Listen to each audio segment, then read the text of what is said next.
Here we go with the second set of notes in our Evolution in Animals unit. This one we're going to cover the phylum Mollusca and Annelida, or mollusks and annelids, so clams, squids, octopus are mollusks, and annelids would be segmented worms. Before we get into that, just want to cover some terminology that you're often going to see when you're doing your dissections or referring to animals.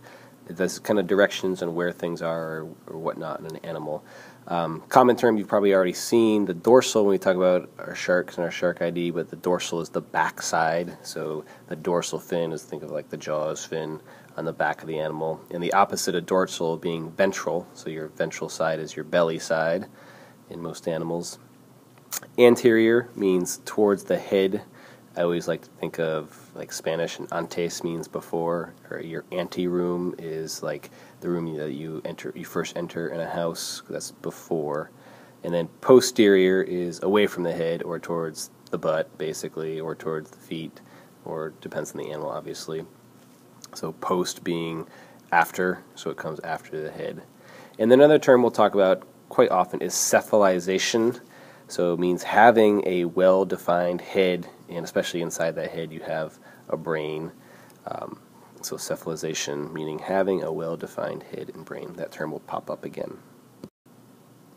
So for these first couple phyla, the mollusk phyla, if you recall, we did that little activity where we put the different phyla in order. So if you go to page 48, you'll have some other information on mollusks, like how many tissue layers they have, or if they have a coelom and things like that. In addition to that, we just want to talk about some of the organ systems that they have. So again, mollusks being organisms like bivalves, which are your clams or your oysters, or cephalopods, which are things like your squid and your octopus. And then you could also have your gastropods, which are your snails. As far as your circulatory system, these guys all have an open circulatory system. They do have a heart, but then open circulatory system, so you have some blood mixing. Respiratory system is gills, even including a lot of gastropods, a lot of snails, but if they're totally land-based, they might not be breathing with gills. Excretory system, especially our aquatic ones, they don't really have much of an excretory system for removing waste because they've got their the water to do that for them.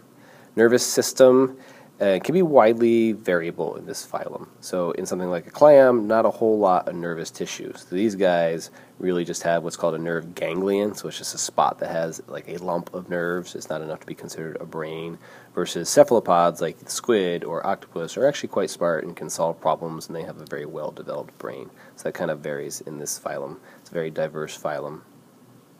And then again, the reproduction is also variable. It can go from something like a clam, which is considered a broadcast spawner.